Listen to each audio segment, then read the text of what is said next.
Confiance en Marie récompensée. Un jour, un évêque d'une région d'Écosse parcourait à pied son diocèse. La nuit le surprit dans une forêt où il rencontra une chaumière habitée par une pauvre famille. Rien ne distinguait le voyageur des passants ordinaires. Lui-même ne savait à qui il avait affaire.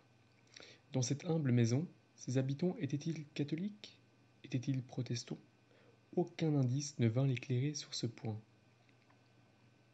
Au bout de quelques instants, le voyageur crut s'apercevoir qu'un nuage de préoccupation et de tristesse semblait planer sur ses hôtes.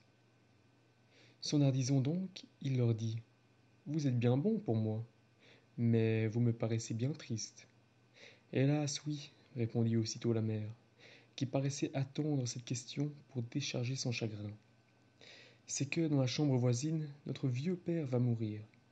Et ce qui nous afflige le plus, c'est qu'il prétend vivre encore et refuse obstinément de se préparer à la mort. Pourrais-je le voir demanda l'évêque.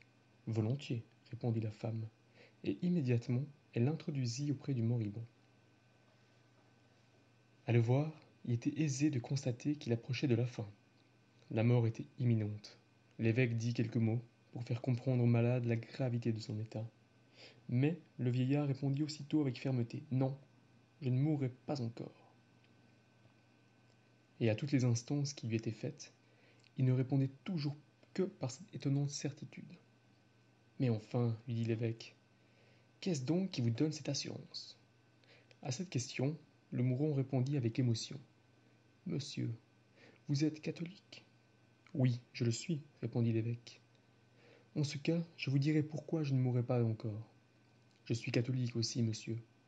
Depuis ma première communion jusqu'aujourd'hui, je n'ai jamais manqué de demander chaque jour à la Sainte Vierge la grâce de ne pas mourir sans avoir un prêtre à mon lit de mort. Et vous croyez que ma mère pourrait ne pas m'exaucer? C'est impossible, je ne mourrai pas encore. Mon enfant, s'écria alors l'évêque, touché jusqu'au fond de l'âme, vous êtes exaucé.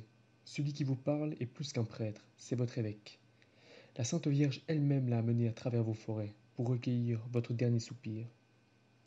Et ouvrant son manteau, il fit briller aux yeux du vieillard sa croix pastorale. À cette vue, le moribond transporté de joie s'écria: Ô Marie, ô bonne mère, je vous remercie. Puis, se tournant vers l'évêque, Confessez-moi, dit-il, maintenant je crois que je vais mourir.